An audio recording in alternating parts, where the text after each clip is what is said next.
하도 징징대길래 순간적으로 화가 나서 죽였다라는 충격적인 자백을 해요.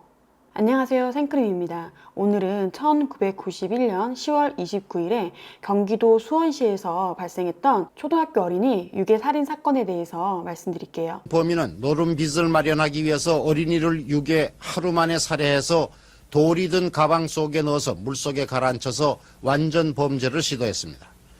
범인의 잔악성에 몸살이 쳐지고 범죄 동기에 어이가 없어지는 사건입니다. 23살 문승도 씨는 검거 후 범행을 완강히 부인하다 이군 집 전화번호가 적힌 명함이 주머니에서 발견되자 범행 사실을 시인했습니다. 문 씨는 지난 86년 고등학교 졸업 이후 올해 초까지 직업 없이 지내다 지난 4월부터 한일 통신사라는 전화기 판매 가게를 해왔으나 사업 부진과 포카 등 도박으로 1,500만 원 상당의 빚에 쪼들리게 되자 이 같은 범행을 저지르게 됐다고 밝혔습니다. 유괴를 하게 된 동기가 뭡니까? 돈이 필요했습니다. 범인의 고개 숙인 얼굴 이면에는 범행에 앞서 은행 구좌를 개설하고 시체를 처리할 대형 가방을 미리 사놓을 정도의 잔인함과 치밀함도 감추어져 있습니다. 범인 문 씨는 지난달 30일 새벽 3시쯤 태안읍 1번 국도상에서 집에 보내달라고 보채는 득화근을 목졸라 숨지게 한 뒤 사체가 떠오르지 않도록 돌과 함께 가방에 넣은 뒤 서호천에 버렸습니다. 1991년 10월 29일 경기도 수원시에서 초등학교 1학년이었던 이군이 문승도라는 범죄자에게 유괴되어 살해당한 사건이에요. 1991년 10월 29일 오후 6시 35분경 문승도는 유괴 대상을 물색하기 위해 자신의 기아 프라이드 승용차를 타고 수원 시내를 돌아다니고 있었어요. 문승도는 어느 놀이터에서 친구와 함께 놀던 이군에게 접근해서 문방구 가는 길을 알려주면 비비탄 총을 사줄게, 이렇게 유괴에 성공하게 돼요. 때마침 이군은 장난감 총을 무척 갖고 싶어 했지만 어머니의 반대로 갖지 못한 상태였어요. 5,000원짜리 비비탄 총을 사주고 이군의 환심을 사는데 성공한 문승도는 자신의 프라이드 승용차에 이군을 태우고 수원 시내 곳곳을 다니게 돼요. 그리고 첫날 밤 이군의 어머니에게 1,500만 원을 달라고 협박 전화를 3차례가량 하게 돼요. 하지만 이 3차례 이후에는 범인의 협박 전화도 오지 않고 범인이 전화를 건 공중전화가 구형 기계식 전화기라서 발신지 추적도 불가능했었어요.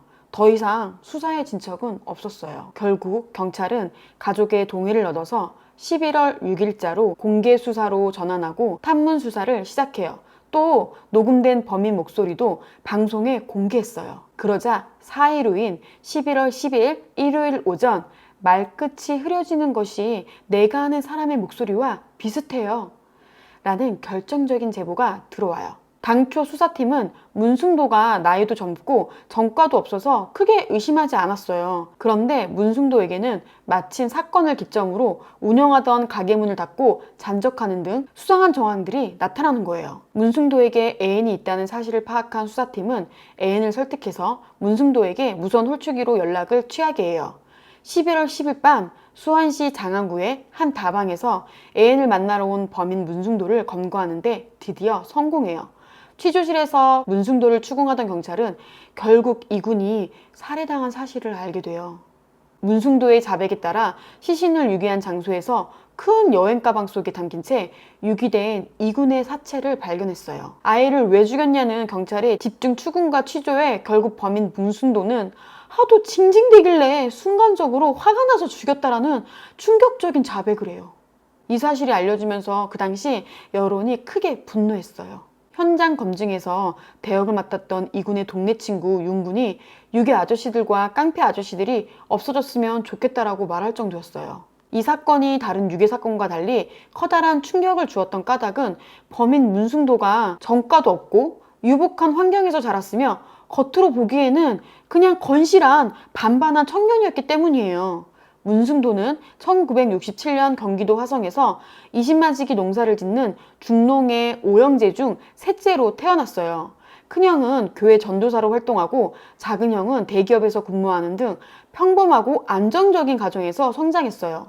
성격은 내성적이나 학업 성적은 중상위권을 유지하는 등 순탄하게 살아왔었어요. 그는 방위병으로 군복무를 마친 뒤 집안의 농사일을 거들며 무의도식하다가 고교 동창 등 친구들이 사업을 해서 큰 돈을 만지는 것을 보고 자극을 받았대요. 1991년 4월 집에서 1,000만 원을 얻어 수원 시내에서 카폰, 무선 호출기 판매를 하는 하늘통신사를 운영하기 시작했어요. 그러나 생각만큼 사업이 잘 되지 않았고 적자가 누적되자 문승도는 한바탕할 요령으로 동네 선배들과 어울려 포커놀이에 빠져요. 사업 부진으로 인해 생긴 빚과 노름빚을 합해 총 1,500만 원의 빚을 지게 돼요. 이미 지난 8월에도 집에서 400만 원을 지원받았던 문승도는 더 이상 부모님에게는 돈을 지원받을 길이 사라졌어요. 같은 해 1월에는 이영호 유괴 살인 사건도 있었는데요. 문승도는 이영호 유괴 살인 사건 등에서 모티브를 얻어서 아이를 유괴해 몸값을 받아내기로 마음먹고 이와 같이 끔찍한 범행을 저질렀다고 해요. 그래서 1991년 10월 30일 새벽 3시경 피해자 이군을 살해하고 사체를 가방에 담아 서호천에 유기했어요. 자신의 프라이드 승용차를 몰고 가서 수원 시내 여관에서 잠을 자고 대전 친구의 집으로 향해 사흘간 머무른 뒤 오산과 수원 친구 집 등을 떠돌며 도피 생활을 해왔대요. 문승도의 말에 의하면 대전에서는 죄책감의 고속도로로 자신의 차를 몰고 나가 중앙선을 넘어 자살하려 시도했다고는 하나 사실 여부는 확인할 수 없었대요. 당시 수사팀의 설득을 받은 애인의 무선 호출기 연락을 받기 직전까지도 문승도는 뻔뻔하게 오산의 한 볼링장에서 친구들과 볼링을 즐기고 있었던 것으로 알려졌어요. 범인 문승도는 아이를 유괴한 후 몸값을 받아내고 유괴한 아이는 살해하기 위해 은행에서 가명으로 계좌를 개설하고 수원 시내의 한 시장에서 대형 가방을 구입하는 치밀함을 보이기도 했어요. 그러나 철저한 계획하에 범행하고도 범행의 우발성만을 강조하고 시종일관 태연한 태도로 수사에 임해 수사관들과 대중의 분노를 샀어요. 구속 기소된 문승도는 유괴 살인죄가 인정되어 기소 20여일 만인 1991년 12월 13일 수원지방법원에서 사형을 선고받아요. 그리고 1992년 8월 18일 사형이 대법원에서 확정되었어요. 범행 동기의 측면에서나 죄질의 측면에서나 정상참작의 여지가 전혀 없는 어린이 대상 흉악범죄였으므로 사형이 활발하게 이루어진 당시로서는 문승도의 사형은 당연한 기결이었어요. 이후 문승도는 1994년 10월 6일 서울구치소에서 사형이 집행되었어요.